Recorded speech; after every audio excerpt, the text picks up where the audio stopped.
Hello बच्चों, let's see this question.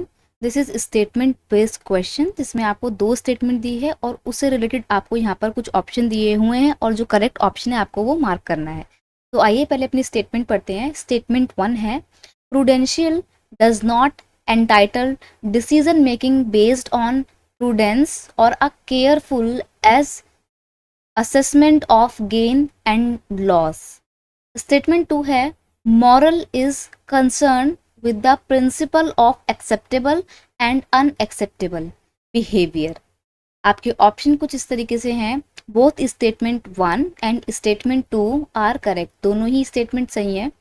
Both statement 1 and statement 2 are incorrect. Statement 1 is correct and statement 2 is incorrect. Statement 1 is incorrect and statement 2 is correct. तो यहाँ पर हम basically बात कर रहे हैं प्रूडेंशियल एंड मॉरल रीजन की कि ये क्या होते हैं। क्वेश्चन का की कंसेप्ट है prudential and moral reason of power sharing. Power sharing के दो रीजन होते हैं। तो वो दो रीजन होते हैं, प्रूडेंशियल रीजन और मॉरल रीजन। पावर शेयरिंग का मतलब क्या होता है, गवर्नमेंट के अलग अलग लेवल पे या गवर्नमेंट के अलग अलग ऑर्गन के बीच में पावर्स को डिस्ट्रीब्यूट करना, यही पावर शेयरिंग होता है, राइट। अब पावर शेयरिंग हमारी हर तरीके की सोसाइटी में, चाहे वो छोटी हो बड़ी हो, वहाँ पर रीजनल सोशल कल्चरल डाइवर्सिटी पाई जाती हो या ना पाई जाती हो, पावर शेयरिंग करना बहुत ज़रूरी है। तो अब उसके पीछे क्या कारण है। तो अगर हम प्रूडेंशियल की बात करें तो प्रूडेंशियल का मतलब होता है जस्टिफाई करना, विवेकपूर्ण विवेकपूर्ण निर्णय, राइट। जो हम डिसीजन लेते हैं या जो भी हम कोई भी काम करते हैं तो उसके पीछे क्या जस्टिफिकेशन होता है, आप किस बेस पे उसको बिल्कुल सही ठहरा सकते हो, राइट। तो उसको बोला जाता है prudential. And it does not entitle decision making based on prudence और careful edge something of gain and loss.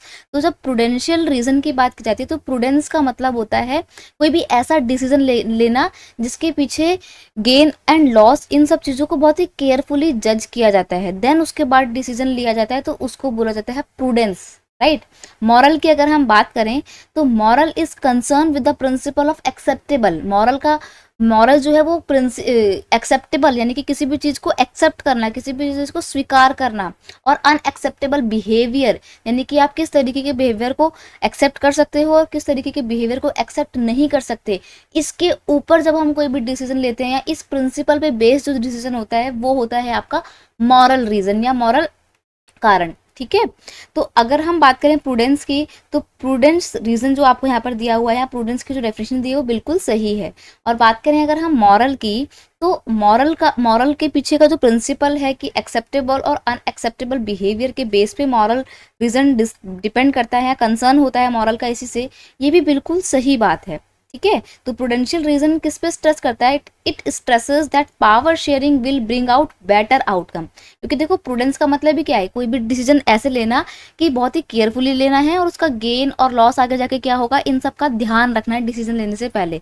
तो प्रूडेंस रीजन इस बात पे जोर देते हैं कि हमें इस तरीके से डिसीजन लेना है या इस तरीके से पावर शेयरिंग करनी है कि उसके बेटर आउटकम निकल कर आए। तो इंडिया में जो पावर शेयरिंग की गई है उसके पीछे के प्रूडेंशियल रीजन भी हैं। प्रूडेंशियल रीजन ये है कि वो पॉलिटिकल स्टेबिलिटी को मेंटेन करता है, राइट। और अगर हम बात करें मॉरल रीजन की तो मॉरल रीजन है पावर शेयरिंग का कि जो माइनॉरिटी कम्युनिटी है उसको अपलिफ्ट किया जाए। तो ये बिहेवियर एक्सेप्ट किया गया है कि वो नीचे हैं तो उनको आगे लाना है, क्योंकि वो उनका नीचे का जो स्टेटस है माइनॉरिटी कम्युनिटी का वो एक्सेप्टेबल नहीं है। तो एक्सेप्टेबल और अनएक्सेप्टेबल बिहेवियर के बेस पे मॉरल डिसीजन लिया जाता है, राइट। तो आई होप आप ये प्रूडेंस और मॉरल को बहुत अच्छे से समझे होंगे।